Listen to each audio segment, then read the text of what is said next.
아유하는 목사님께서. 잘 들려요? 안 나와요?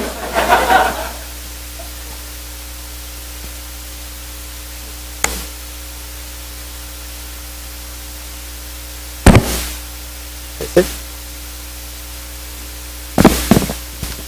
환영에 큰 박수로 한다 하기에 요란한 박수가 될 줄 알았는데 박수는 그렇게 큰 박수가 아닌 것 같아요.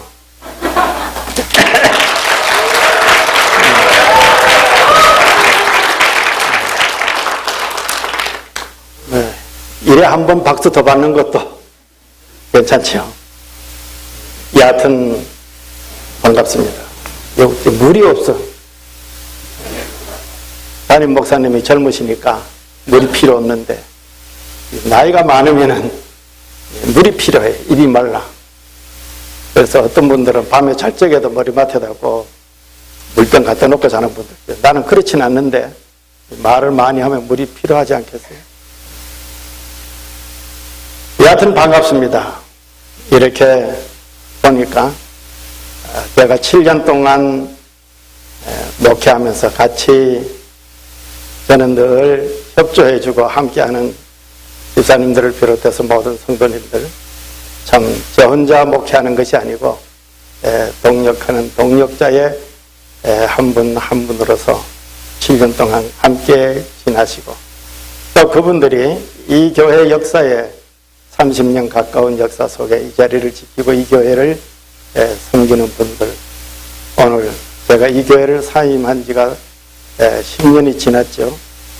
떠난 지가 10년이 지났는데도 오늘 이렇게 얼굴을 만나니까 너무 반가워요. 하나 억울한 것은 늙는 건 내가 혼자만 늙은 것 같아. 전부 다 10년 전의 모습 그대로요. 박동직 집사님 어머니 아버님 더 젊어졌는 것 같고요. 여하튼 만나니까 너무너무 반갑고요. 또 보니까 여기에 새로운 얼굴들, 새로운 분들이 많이 나오셨는데 처음 만나니까 더 반갑고 그래서 두루두루 오늘 이 자리에 모이신 여러분들 너무 반갑습니다. 내가 혼자 반가운 것 같아요. 반갑다는 분 한 분도 안 계셔. 그 목회자는 항상 이래 짝사랑해요. 짝사랑하다가 늘 이제 여하튼 오늘 반가운 시간, 소중한 시간입니다. 왜 소중한가 하면은 제가 앞으로 이 자리에 한 번 더 설지는 99% 불가능한 일이고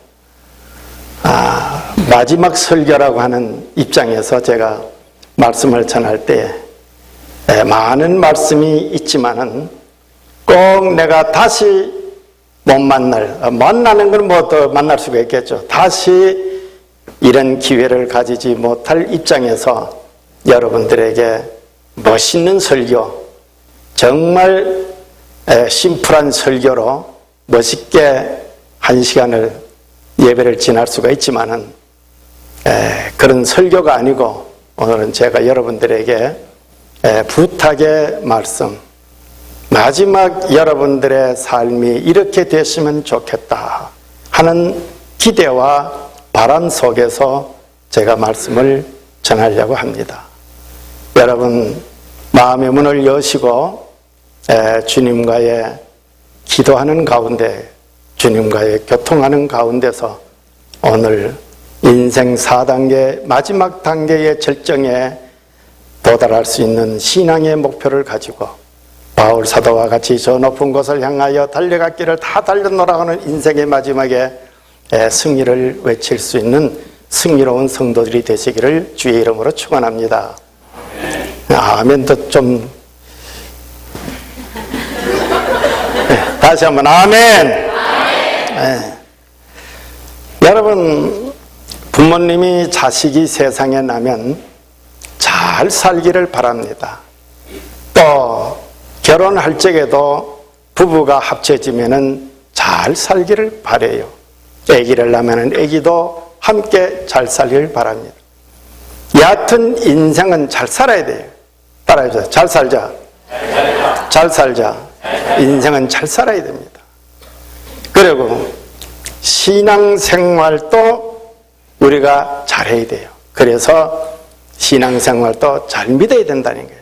그냥 믿는다고만 교회에 출입하는 성도들이 되지 말고 좀 잘 믿는 성도, 목사님이 어디 가서도 우리 아무것이는 참 잘 믿는 성도입니다. 잘 믿는 집사입니다. 할 수 있는 온 교인들이 밖에 나가서 우리 교회 아무것이는 정말 잘 믿습니다. 우리 교회 아무 집사님은 정말 믿음의 본이 됩니다.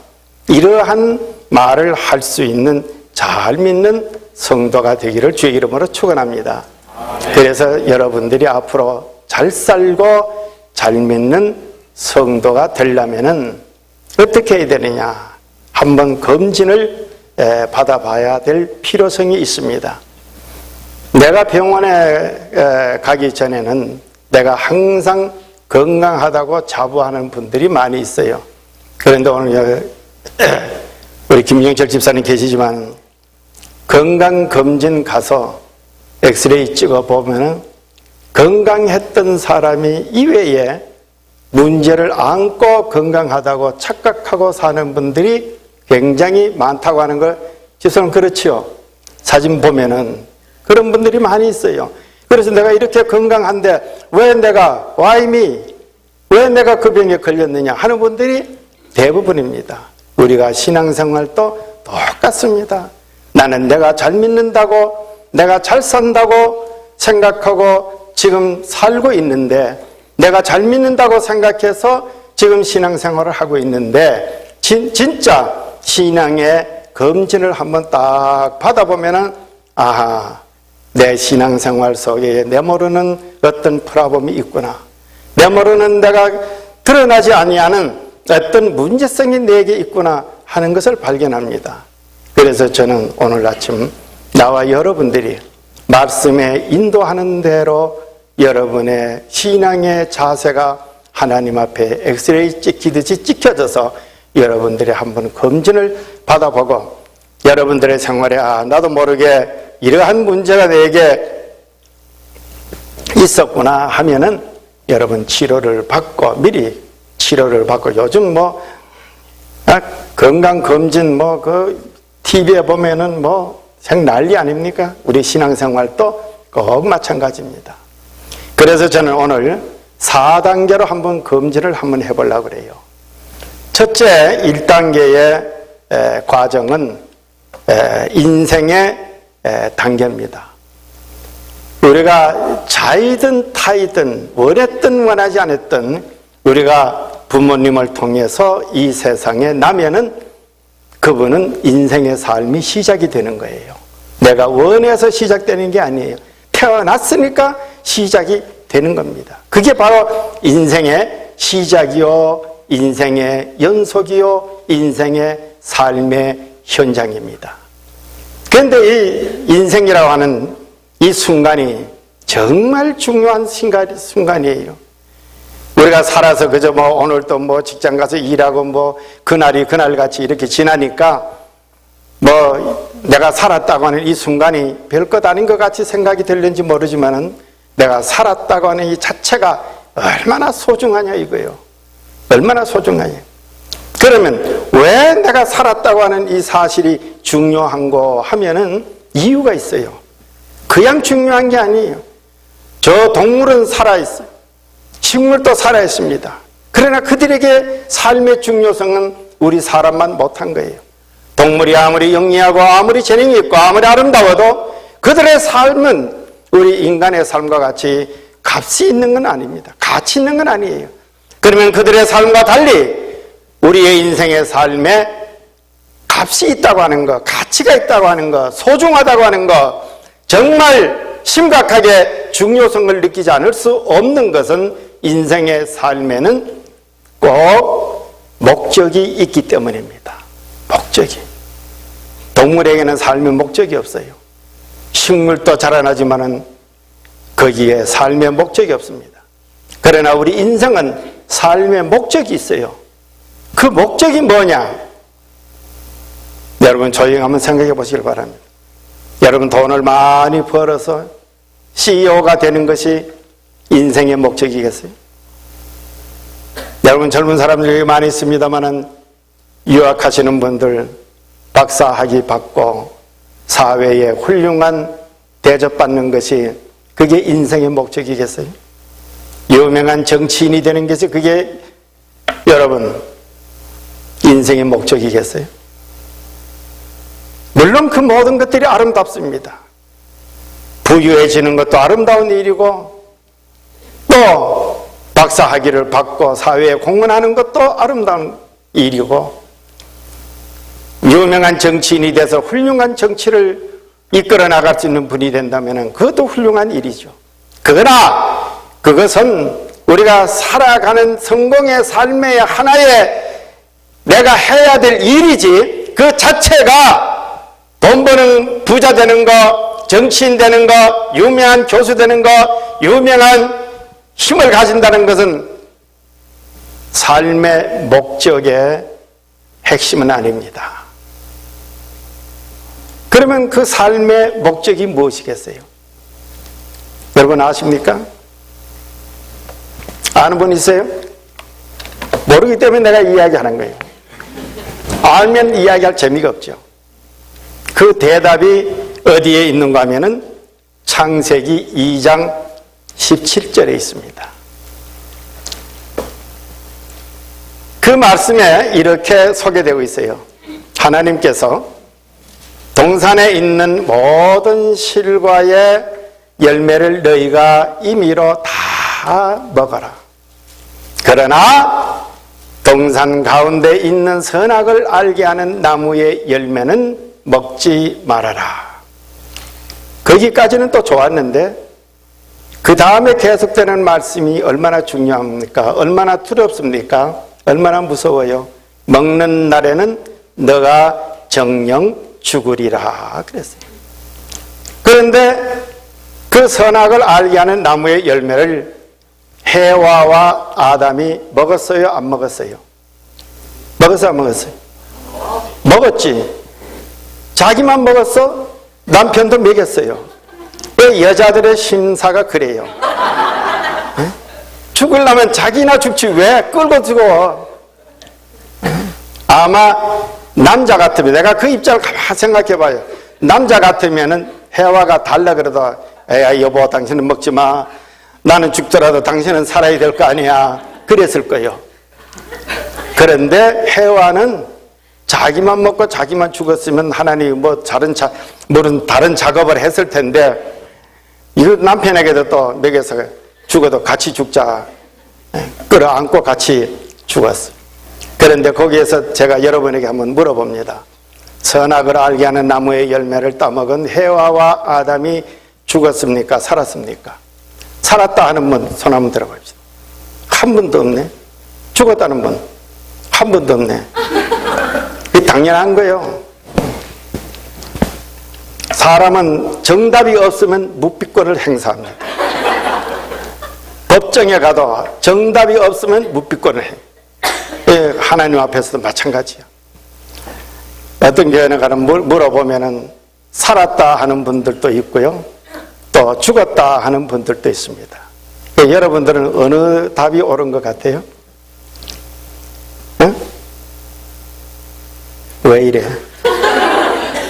내가 있을 때 10년 전에는 안 이랬는데.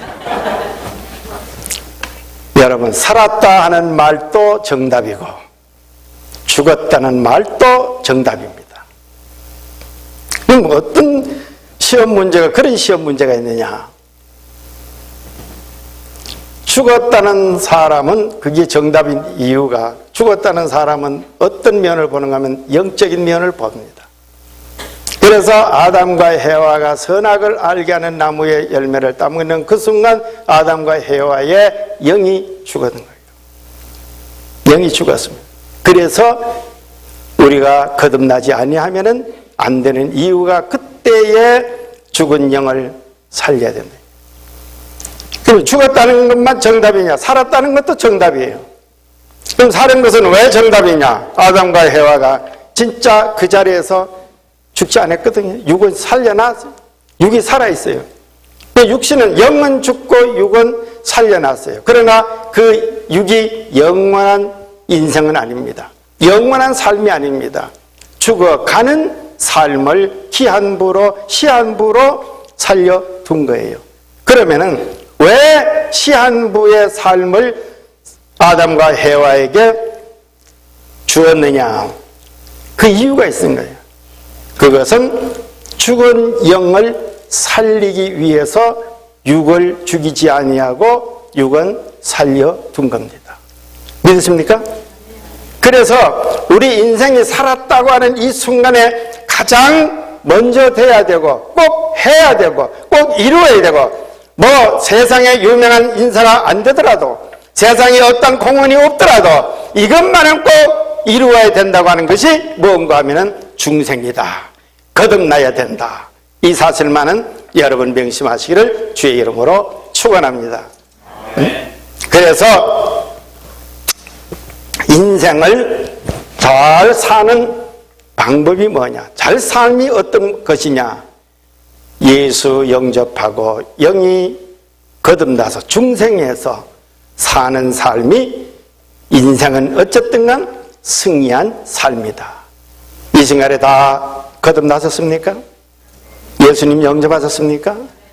다 여러분들은 이 자리에 앉으신 분들은 승리로운 삶, 인생에 하나만은 여러분 돈을 많이 못 벌었다 할지라도, 무엇을 못했다 할지라도, 아직 이루지 못했다 할지라도, 아직 그 절정에 달하지 못했다 할지라도 여러분들이 예수님을 영접하고 내 마음속에 예수가 살아있어 그분의 중심의 신앙생활을 하는 여러분들은 어쨌든 간 인생은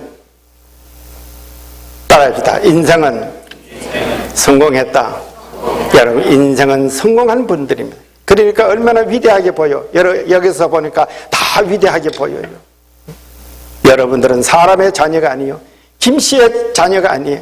이 씨의 자녀가 아니라, 박 씨의 자녀가 아니라 여러분들은 하나님의 자녀가 됐으니 얼마나 아름답고 거룩하고 훌륭하고 위대하냐 이거요. 저는 이 자부심, 이 프라이드만은 우리가 꼭 가져야 믿음의 삶의 힘이 된다고 하는 사실을 증거하고자 합니다. 여러분 인생의 삶이, 여러분 세상 밖에 이렇게 세상에 나면 인생의 삶이 시작됩니다. 그러면 세상에 나서 여러분 혼자 살았어요? 다른 사람하고 더불어 살았어요? 혼자 산 게 아니죠. 더불어 살았지. 부모님을 만나게 되고 아버지 어머니를 만나게 되고 형제들을 만나게 되고, 그래서 가정이라고 하는 공동체 속에서 부모와 형제와 자녀들과 더불어 사는 것이 인생의 삶의 공동체의 가정에서 시작이 되는 겁니다. 예수님을 영접하고 내가 거듭나는 그 순간 우리는 내 혼자 신앙생활을 하는 거 아닙니다. 여러분 절대 내 혼자 믿음 생활한다고 착각하지 마세요. 여기에 100명이 앉아 있으면 99명이 나의 믿음의 삶을 응원해 주고 있다고 하는 사실입니다. 내가 저분들 때문에 내가 믿음의 생활을 해. 나는 저분 때문에 믿음의 생활을 해. 100명의 성도 가운데에 99명이 나를 위해서 신앙생활을 돕고 있다고 하는 이 사실, 이게 뭔가 하면은 세상 나서 가정의 공동체 속에서 생활하듯이 내가 예수님을 영접하고 거듭난 중생된 신앙의 생활의 삶은 바로 교회라고 하는 신앙의 삶의 속에서 우리는 시작이 된다. 그래서 신앙생활의 가장 중요한 것은 우리가 여기 모든 분들이 나는 중생했고 거듭났다고 생각하는데, 그런 분들의 마음속에 가장 중요한 것이 뭔가 하면은 삶의 내용이 기쁨입니다. 기쁨. 우리는 어쨌든 간 믿음의 삶은 기쁨의 삶이 돼야 돼요. 또 믿음의 삶에는 반드시 기쁨의 삶이 됩니다. 요즘에 LA에 보면은 기쁘게 살자고 하는, 뭐 한국에도 더 하죠. 한국 TV 보는 분들, 한국의 방송국에서 방송되는 내용들을 보면은 요즘에는 전부 건강에 대해서 뭐를 어떻게 먹어야 되고 뭘 어떻게 해야 되고 운동은 어떻게 해야 되고 건강 관리를 하려면 병원 치료는 뭐 어떻게 해야 되고 그런 여러 가지 방법 가운데에 여러 그룹이 있는데 어떤 분들은 보면은 웃고 살아야 스트레스가 해소가 되고 웃고 살아야 된다고 정 웃을 일이 없으면은 거울 보고 일부러라도 웃는 희용을 해서라도 억지로라도 웃어야 된다. 기쁘게 살아야 된다. 어쨌든 간 기쁨의 삶을 살아야 된다고 하는 것입니다.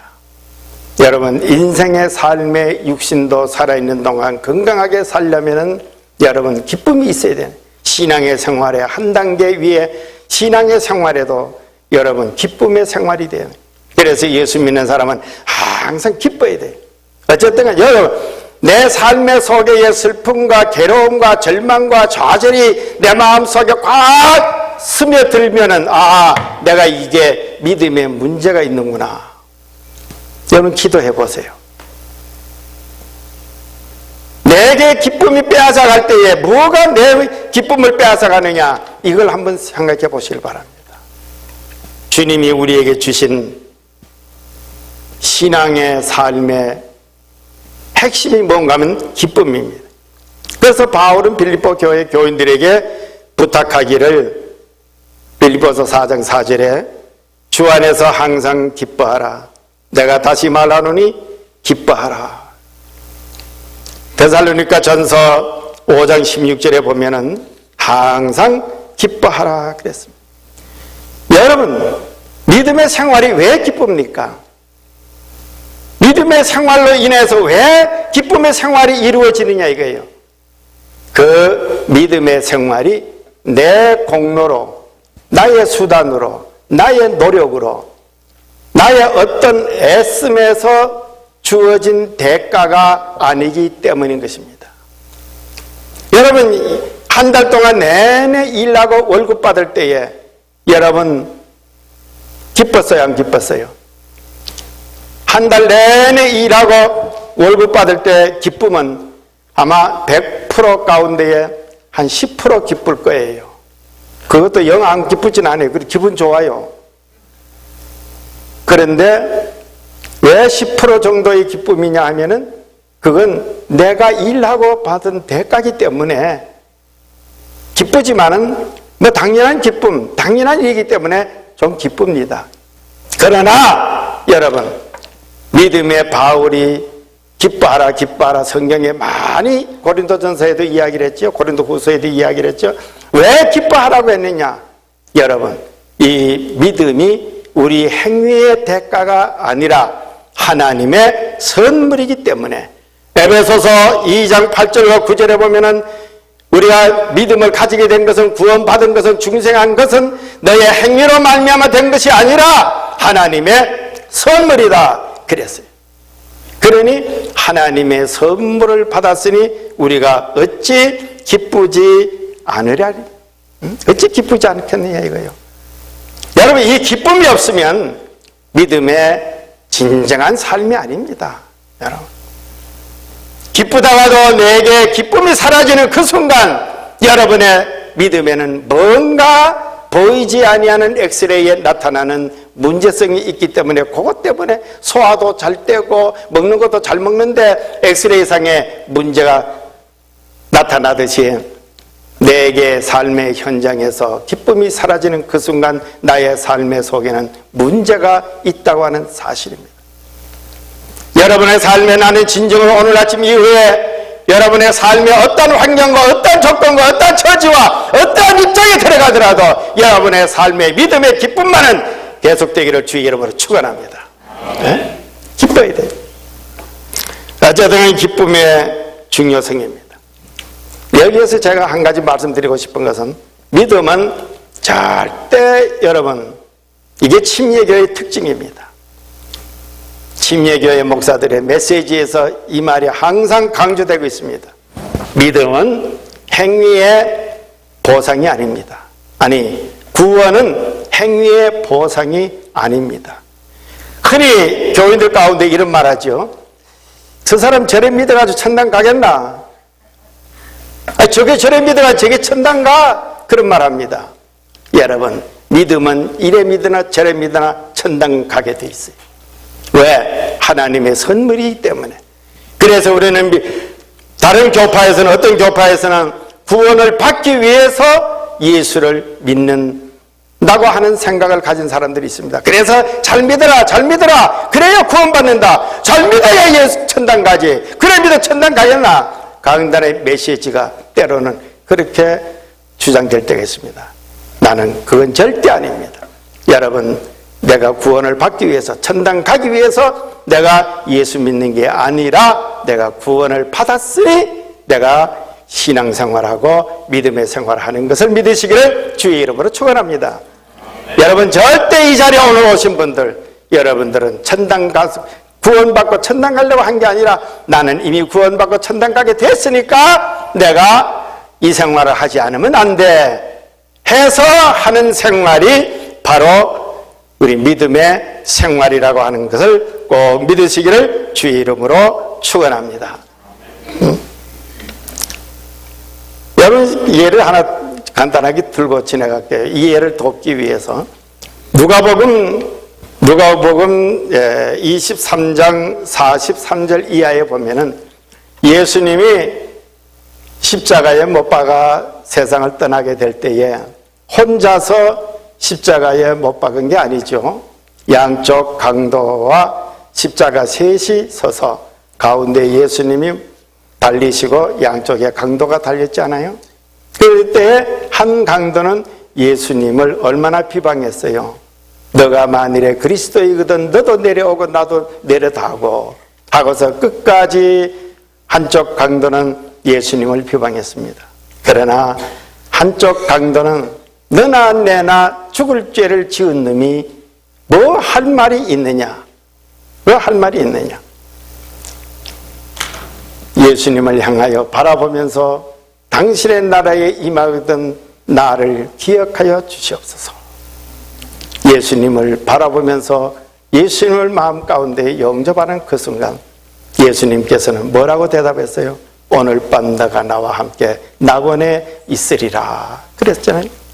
여러분, 그 강도가 여러분 성가들을 한번 해봤어요. 그 강도가 주의를 한번 지켜봤어요. 그 강도가 헌금을 한번 해봤어요. 그 강도가 전도를 한번 해봤어요. 아무것도 한 것 없습니다. 단순한 옆에 있는 예수님을, 그분은 내가 아니요, 그분은 나와 같은 분이 아니요, 저분은 하나님의 아들이요, 저분은 반드시 하늘나라의 주인공이요, 그러니 당신의 나라에 임하거든 나를 기억해달라. 오냐, 내가 아무것도 한 것 없지만 오늘 밤 너가 나와 함께 낙원에 있으리라. 여러분에게도 이 개런티가 돼 있는 것을 믿으시면 아멘 하시길 바랍니다. 네, 이 개런티가 돼. 그래서 우리는 예수님을 믿게 되는 거예요. 이게 신앙생활을 하는 이 자체만 해도 벌써 인생 1단계에서 인생 2단계로 업그레이드 된 신앙생활을 하고 있는 거예요. 이게 얼마나 기뻐요. 그 다음에 3단계에 아까 잠깐 말씀을 드렸습니다마는 교회의 생활입니다. 세상에 나면은 가정이라고 하는 공동체에서 살듯이 우리가 예수님을 영접하고 거듭나면은 절대 내 혼자 신앙생활을 하는 게 아니라 이거예요. 여러분, 절대 신앙생활을 내 혼자 해서는 안 돼요. 또 할 수도 없어요. 그래서 하나님께서 이 세상에 직접으로 만든 공동체가 얼마나 많아요. 뭐 정치계의 무슨 공동체, 경제계의 어떤 공동체, 학계의 어떤 공동체, 분야마다 공동체가 많이 있잖아요. 그러나 그 모든 공동체는 다 사람들이 만든 공동체예요. 그런데 유일하게 하나님이, 유일한 게 아니죠, 유일하게 하나님이 만든 공동체가 있어요. 그게 뭐냐면 가정, 두 번째는 교회입니다. 가정과 교회는 창세기에서 가정의 공동체를 만드셨고 사도행전에서 교회라고 하는 공동체를 만들었어요. 그래서 세상에 나서 인생을 사는 사람은 가정의 공동체를 통해서 살게 돼 있고 예수 영접하고 거듭나서 중생한 신앙생활을 하는 분들은 교회라고 하는 공동체 속에서 신앙생활을 하고 있다 이거예요. 그래서 이 교회 생활이 정말 중요합니다. 그저 뭐 주일날 되면 교회 예배당에 나와 앉았다가 교회 프로그램에 참여했다가 여러 번 간다고 해서 나는 신앙생활 하는 거 아니. 정말 신앙생활은 너무너무 중요한 거예요. 그런데 이 가정의 공동체나 교회의 공동체의 가장 중요한 것은 뭐냐면은 관계성입니다. 관계성. 가정에도 그렇잖아요. 가정에도 가장 중요한 게 부모와 자식의 관계성이에요. 요즘은 한국에도 그렇고 미국에도 그렇고 문제가 이 가정의 관계성이 자꾸 파괴되는 거예요. 옛날에 효도를 주장했지만은, 효도를 강요했지만은요, 요즘은 효도 강요하면은 이거는 옛날 구시대 사람이라고 해서 젊은 사람들한테 영 맥혀 들어가질 않아요. 지금은 효도라고 하는 것을 여러분 생각도 못할 일이에요. 그러나 하나님은 성경에서 부모에게 효도하라. 그러면 내가 땅에서 장수하고 잘 되리라. 장수하고 잘 되는 그 비결이 내 가정에 내 부모에게 관계성이 있는데 그걸 모르고 내 아버지 내 부모 내버리고 발세하면서 돌보지 않으면서 세상에 나가서 눈이 시뻘겋게 돌아다니고 성공하려고 애쓰는데 얼마나 그게 참 안타까운 일이냐 이거예요. 가정에는 반드시 부모와 자식의 아내와 남편 이 관계성 이게 너무너무 중요한 거예요. 교회도 마찬가지입니다. 교회는 여러분 교회 안의 공동체 교회라고 하는 공동체 안에 이 관계성이 굉장히 중요한 겁니다. 참 중요한 거예요. 여러분 목회자와 성도의 관계 이게 중요한 거예요. 여러분 목사들이 얼마나 많습니까? 목사들이 많아요. 여기는 그래도 뭐 참 목사님들이 귀하죠. LA에 가면은 LA 시내에 여러분 놀라지 마세요. LA 시내 LA 오렌지 카운티 샌디에고 요 지역에 은퇴한 목사만 해도요 내가 확실한 건 모르겠어요.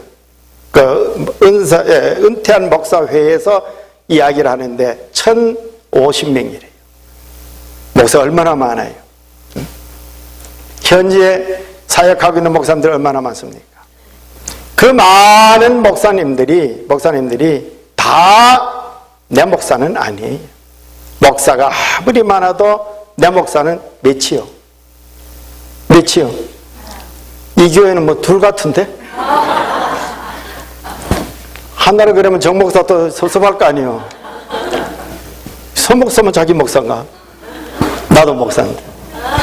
어쨌든 간 뭐 그건 당신들 생각이고 어쨌든 간 목사가 아무리 많아도 내 목사는 하나다 이거예요. 여러분 교회가 얼마나 많아요. 클리브랜드에도 교회가 많잖아요. 그렇게 교회가 많아도 그게 다 내 교회는 아닙니다. 내 교회는 오직 어디요? 몇 개요? 당신 교회 몇 개요? 하나요. 어느 교회요? 침략이 거쳐가는 거 아니에요? 교회가 아무리 많아도 내 교회는 하나입니다. 하나예요. 아무리 집사님들이 많아도 우리 집사님은 그분이에요. 아무리 성도들이 많아도 내 성도들은 그분이지 그저 밖에 예수 믿는다고 내 성도가 아니에요. 이게 사회도 똑같습니다. 사회도요. 남자들이 다 여기요. 남자들이 얼마나 많아. 시끌벅글하게 다 남자 아니에요. 그러나 내 남자는 몇이요? 아직 하나도 없는 것 같은데? 있어?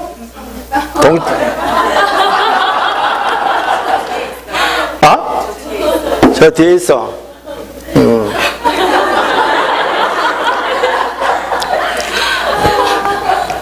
뭐 또 아니라 그럴까봐 또 뭐 손까지 흔들어서 동작 빠르네. 내가 나갔는데 우리 교회는 40이 가까운 노처녀가 있는데 그래서 내가 뭐 하다가 지금까지 시집도 못 가나 하면은 그렇게 되네요. 그렇게 되네요. 그 목사님 책임 아니에요. 그래. 여러분, 남자가 아무리 많아도 내 남자는 따라해요. 하나다. 여자가 아무리 많아도요, 다 내 여자가 아니에요. 어? 내 여자는 하나요. 근데 요즘 얼빠진 사람들 보면 괜히 지나가다도 요즘 핸드폰 이거 요즘 옛날에는 전화만 받았는데 요즘은 이거 가지고 별짓 다 하네. TV에 보니까 세상에 왜 그런 짓 하는지 모르겠어. 서울역이나 지하철에 보면은 그거 핸드폰 가지고 층대 올라가는 여자들 밑에 치매 밑에 대고 사진 찍는 거 들어봐서 안 들어봤어요? 촌은 확실히 촌이구만. 세상에 그 짓 하고 앉았어 그게. 여러분, 나 물어볼게요. 나이가 많아지면은요, 나이가 많아질수록 부부간의 금실이 좋아진대요.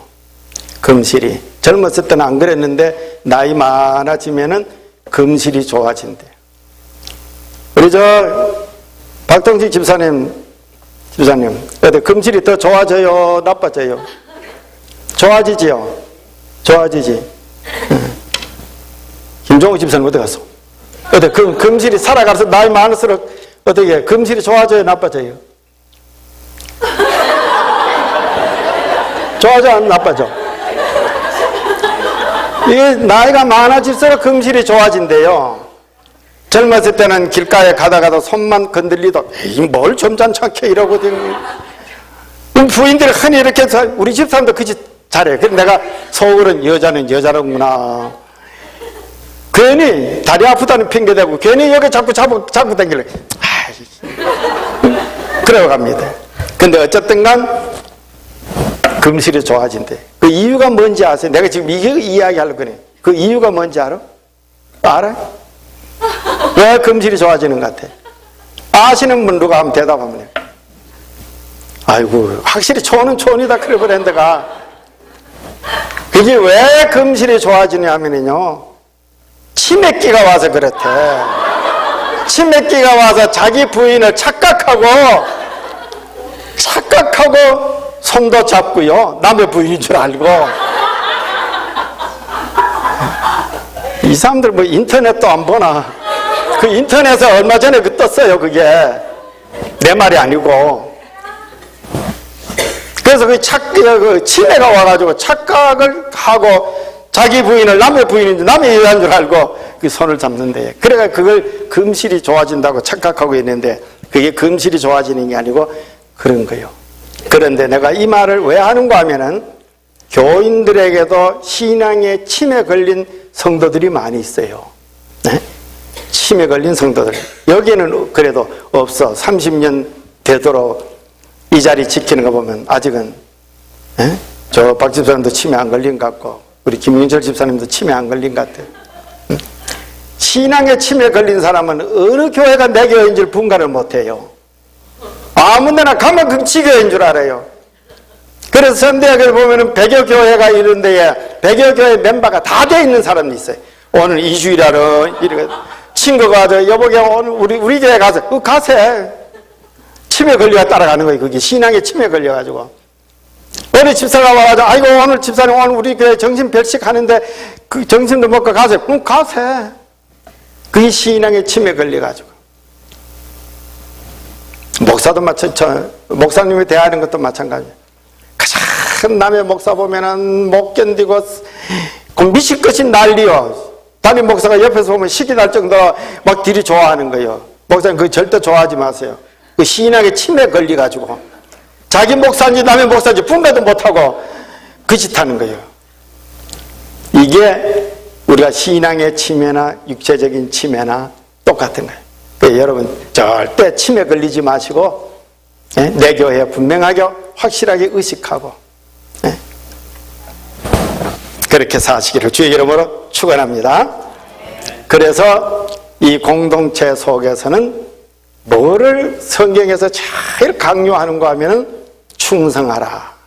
충성하라. 교회에서 가장 중요한 것은 충성입니다. 고린도전서 4장 2절에 보면은 맡은 자들에게 구할 것은 충성이니라. 창세기에 아까 아담과 해와 이야기를 했죠. 마지막에 갑니다. 요한계시록에 가서 2장 10절에 보면은 너가 죽도록 충성하라. 그리하면은 생명의 면류관을 내가 너에게 주리라. 생명의 면류관, 충성에서 받는 겁니다. 그러면 충성은 뭐냐 이거예요. 충성이 뭐요? 충성. 저 자매님, 충성이 뭐요? 교회에서 흔히 보면은요, 열심히 하면은 성가대도 열심히 하고 교사도 열심히 하고 부엌일도 열심히 하고 청소도 열심히 하면은 그분을 보고서 아, 저분은 참 충성이 대단해. 에? 참 충성스러운 집사여, 충성스러운 교인이요.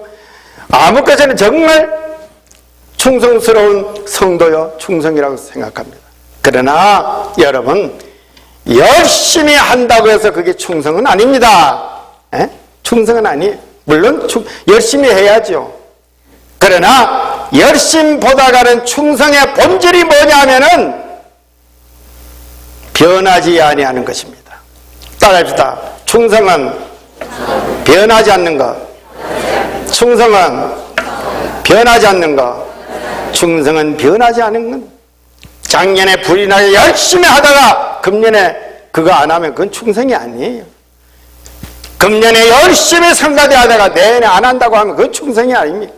충성은요, 뭐가 충성이냐? 내가 한 번 이게 옳다고 생각해서, 한 번 옳다고 생각해서 그 일을 시작했으면 죽도록 충성하라. 죽을 때까지 변함이 없는 것이 충성입니다. 이해가요? 이해가? 이해가 안 가네.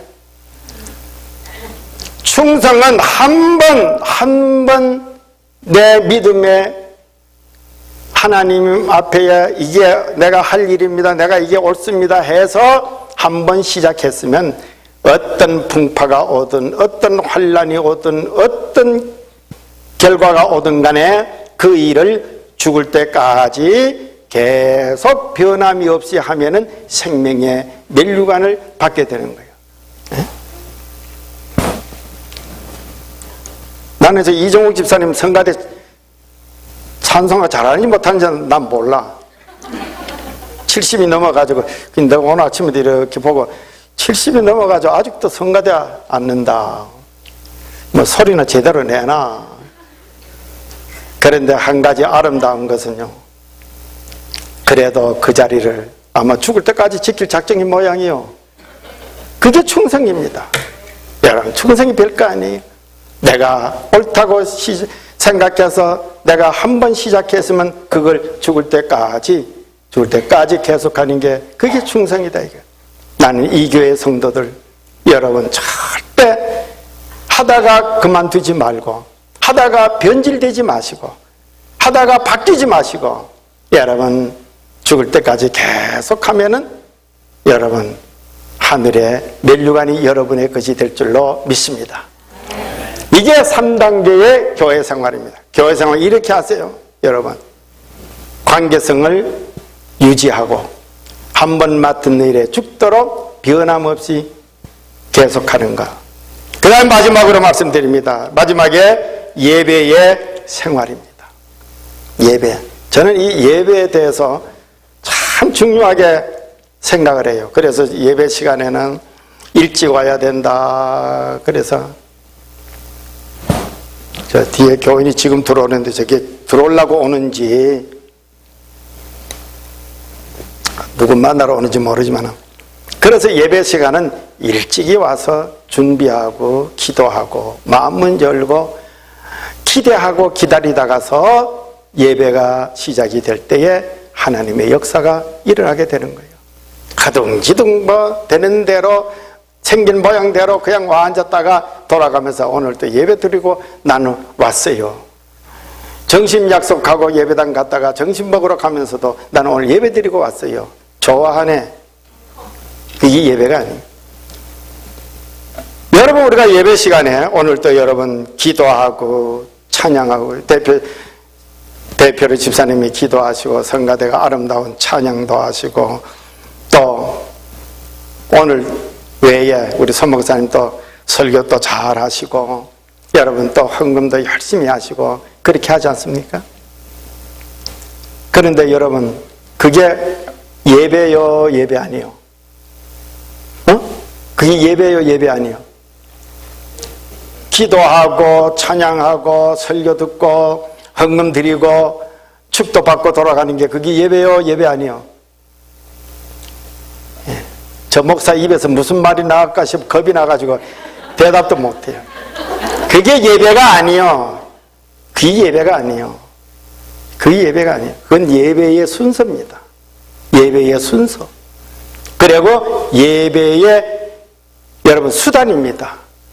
젊은 사람들 수단이라는 말을 고지 들을는지 모르지만 왜 수단 부린다 그러잖아요. 뭐 어떻게 하려고 목적을 위해서 수단 부린다 그러잖아요. 그래서 이 모든 것은 기도나 설교나 찬양이나 이 모든 것은 예배의 순서에 불과한 것이고 여러분 뭐를 위한 하나의 수단 부리는 것에 불과합니다. 그러면 그게 뭐냐 이거예요. 진짜 예배는 어떤 것이 예배냐 이거. 따라합시다. 예수 만나는 것. 진짜 예배는 예수 만나는 것이 진짜 예배입니다. 그러면 왜 예배의 순서가 중요한가? 성가대의 찬양이 왜 중요한가? 설교의 강단의 설교가 왜 중요한가? 여러분들이 하는 기도가 왜 중요한가? 드리는 헌금이 왜 중요한가? 그 순서 속에서 여러분 예수님을 만나게 되는 역사가 이루어집니다.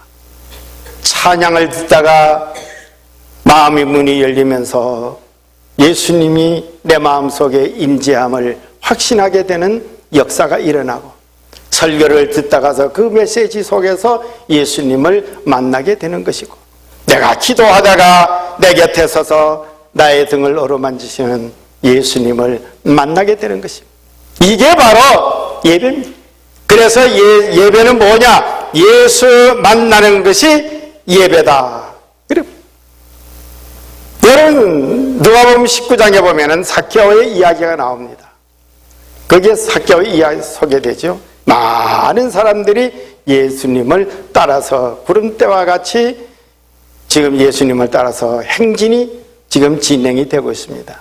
그때에 세리장이요 부자라고 하는 삭개오가 있어요. 성경 말씀에 보면 묘한 표현이 나와 있습니다. 삭개오가 예수님을 보려고 뽕나무 위에 올라갔다. 지금 삭개오는 예수님을 따라가기 위해서 지금 뽕나무 위에 올라간 게 아니에요. 일단 내가 만나야 되겠다. 내가 저분이 어떤 분인가 해서 만나야 내가 저분을 따라가든지 그만두든지 내 속에서 잊어버리든지 내가 결정해야 될까. 내가 어쨌든 간 만나야 되겠다. 여러분들도 삭개오가 뽕나무에 예수 만날 목적을 가지고 올라간 것과 같이 여러분들도 이 예배당에 출석할 때, 이 예배당에 나와 앉아 있을 때에 여러분들은 예수 만날 목적을 가지고 찬송하고 예수 만날 목적을 가지고 설교를 듣고 예수 만날 목적을 가지고 찬양을 들을 때에 어느 순서에선가 예수님께서 여러분의 만남의 역사가 여러분의 예수를 만나는 여러분 역사가 이루어질 줄로 믿습니다. 바로 이게 삭개오가 예수님을 만나려고 뽕나무에 올라갔어요. 그런데 그 밑을 지나다가서 예수님께서 뽕나무 위에 있는 삭개오를 보고 내려오너라 너가 날 만나러 거기에 올라간 줄 내가 아노라. 아무 것이야 너가 오늘 아침 날 만나려고 이 자리에 그리브네도 중앙침례교회 이 자리에 나와 앉은 줄 내가 알겠다. 아무 것이야 내려오너라. 내가 오늘 너의 집에 들어가 유하여야 되겠노라. 많은 사람들이 그 말을 듣고 깜짝 놀랐습니다. 삭개오는 이방 사람이요 삭개오는 예수님을 알지 못하는 죄인인데 어찌하여 예수님께서 저 죄인의 집에 유하여야 되겠다고 하느냐.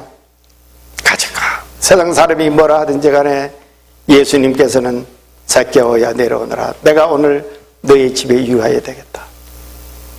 예수님께서는 zac개오를 따라서 zac개오의 집으로 갑니다. 여러분 그 장면을 한번 자세히 한번 생각해 보세요. 다른 사람들은 예수님을 줄줄 따라서 수십 명, 수백 명, 수천 명이 줄줄 따라 예수님을 가는데 지금 zac개오는 그게 아니잖아요. zac개오가 예수님을 따라간 게 아니고 만나니까 만난 예수가 zac개오를 따라오는 거예요. zac개오야 내가 오늘 너희 집에 유하여야 되겠다. zac개오를 따라가니 나는 오늘 아침에 예수가 여러분들을 따라가는 자 되기를 주의 이름으로 축원합니다. 따라가는 자, 따라가는 자. 성경에 보면은 주님이 따라다닌 자들의 삶이 너무너무 많이 소개되고 있잖아요. 너무 많이. 거기에 우리가 보면은 요셉이 아까 집사님이 기도할 때에 복을 끼치는 자가 되기를 원합니다. 기도하셨는데 복을 끼치는 자, 복을 받는 자가 아니고 복을 나누어 주는 자, 복을 끼치는 자. 바로 거기에 주인공이, 그 기도의 주인공이 누구냐면은 요셉입니다. 요셉이 가는 곳곳마다 요셉의 뒤에는 주님이 따라갔었어요. 보디발의 집에 가니까 보디발의 집에도 따라가셨고, 감옥에 가니까 감옥에도 따라가셨고, 애굽의 총리가 되니까 애굽 땅에도 따라가셨고, 주님이 따라가는 요셉의 삶에는 요셉만 복을 받은 게 아니라 모든 사람들에게 복을 나누어주고 복을 끼치는 자가 될 때에 결국에는 세계의 기근이 들 때에 요셉으로 인하여 애굽을 통해서 기근의 해결을 이루었던 장본인이 요셉이 아닙니까? 나는 여러분들이 여러분의 가정의 요셉이 되기를 원하며 이 지역의 요셉이 되기를 원하며 여러분이 이 교회의 요셉 되기를 원합니다. 여러분 때문에 내 교회가 복을 받고 내 때문에 내 가정이 복을 받고 내 때문에 내 가문이 복을 받으며 나 때문에 내 사회가 복을 받는 자가 되기를 목적하고 예수 만나고 만난 예수가 항상 뒤따라 다닐 수 있는 여러분들 얼마나 멋있어요. 그뿐입니까? 성경에 보면은 사드락과 메삭과 아벤느고가 여러분 어땠어요? 불뭇불 속에 들어갔잖아요. 태워 죽이려고 불뭇불 속에 집어넣었는데 집어넣은 자들이 구멍을 통해서 이렇게 들다 보니까 세 사람을 넣었는데 세 사람이 그 불뭇불 안에의 불 속에서 빙빙 돈 게 아니고 몇 사람이 돌았다 그랬어요? 네 사람이 돌았다 그랬죠? 네 사람. 그런데 성경에도 보면은 그 한 사람의 모습은 신의 모습이었다. 그렇게 기록되고 있어요. 그러니까 사드락과 메삭과 아벤느고가 불뭇불 속에 들어가도 주님이 거기에 따라 들어가시니까 그 불뭇불 속에서 머리카락 하나 끄슬지 아니하고 그냥 보존되는 역사가 일어났어요. 여러분의 환경이 불같이 여러분 상황이 나빠지더라도 여러분의 신체상에 여러분의 어떤 불같은 시험이 일어나더라도 그 현장에 주님이 함께 하시어서 그 삶의 현장에서 상관없이 살아 일어날 수 있는 사드락과 메삭과 아벤느고 같은 자 되기를 주의 이름으로 축원합니다. 여러분 다니엘 보세요. 다니엘이 굶주린 사자굴 속에 들어가잖아요. 굶주린 사자굴 속에. 그러나 굶주린 그 사자가 다니엘이 들어올 때에 얼렁 집어삼켜 한 끼를 모면할 수 있었지만은 그러나 아무리 굶주린 사자라 할지라도 여러분 다니엘에게 주님이 함께 하시니까 다니엘이 다니엘로 보이는 게 아니고 다니엘이 주님의 모습으로 보이는 거예요. 그러니까 아무리 배가 고파 굶주린 사자라 할지라도 다니엘을 삼킬 수가 없었고 해칠 수가 없었어요. 나는 여러분들에게 다니엘에게 함께 하시는 하나님, 여러분들에게 함께 하시는 아름다운 성도들이 돼서 여러분들이 어떠한 환경, 어떠한 입장에 들어가더라도 여러분의 모습이 주님의 모습으로, 여러분의 삶이 주님의 사랑으로, 여러분의 방법이 주님의 은혜로 보여질 때에 여러분의 삶에는 끝없는 기쁨과 희열과 감사와 감격에 넘치는 역사가 일어날 줄로 믿습니다. 여러분 신약의 바울을 보세요. 바울은 감옥 속에 들어가도요 주님이 그 감옥 속에까지 따라 들어가서서 깨우쳐주고 옥문을 열어주고 거기에서 석방시켜주고 하지 않았어요? 여러분들이 여러분의 질병이, 여러분의 문제가, 자녀 문제가, 여러분의 남편의 문제, 아내의 문제가, 여러분들을 정말 바울이 감옥에 갇히듯이 여러분은 문제 속에 갇혀질지라도 주님이 여러분들과 함께하면 그 갇혀진 옥문이 열려지는 역사, 그래서 질병의 치료가 이루어지며 실패의 장이 성공으로 변화되며 불행의 환경이 행복의 환경으로 변화될 수 있는 바울에게 함께 하시던 하나님이 오늘 아침 여러분에게도 함께 하실 줄로 믿습니다. 함께 하시기를 주의 이름으로 축원합니다. 여러분들은 멋진 인생을 함께 믿음의 신앙생활에 승리로운 아름다운 삶의 생활이 이루어지기를 주의 이름으로 축원합니다. 어떻게 은혜가 돼요? 조용히 눈을 감고 하나님 앞에 기도하십시다. 여러분 이 시간에 혹이라도 여러분 마음 가운데에 내 마음속에 주님이 계시는가? 내가 진정으로 주님의 아들, 딸이 되었는가? 냉철하게 주님 앞에 여러분의 모습을 한번 조명해 보시기를 바랍니다. 여러분의 마음의 문을 한번 활짝 열고 한번 생각해 보시길 바랍니다. 내가 거듭난 확신이 없는데도 확신한 것 같이 내가 살지 않았는가? 내가 아직도 예수님을 영접하지를 고백하지를 못했는데 나를 너무나 가분하게 교회에서 대접하지 않는가? 주여, 내가 이 시간에도 나도 인생의 삶을 멋있게 살 수 있는 신앙의 삶에서, 아름다운 교회의 삶에서, 역사적인 예수의 만남의 삶에서 나도 정말 주님이 나를 따라올 수 있는 정말 소중한 아들, 딸 되기를 원합니다. 하나님 앞에 조용히 예수님을 이 시간에 마음 가운데 먼저 영접하고자 하는 조용히 손을 들어 펴주시길 바랍니다. 사람 앞에 손드는 게 아니고 하나님 앞에, 하나님, 내가 오늘 이 시간에 정말 내 인생에 감사합니다. 내 인생의 삶에서 주님이 나와 함께 할 수 있는 자 되게 하여 주시옵소서. 기도하십시다. 손을 드신 분을 위해서 기도합니다. 사랑하신 아버지 하나님,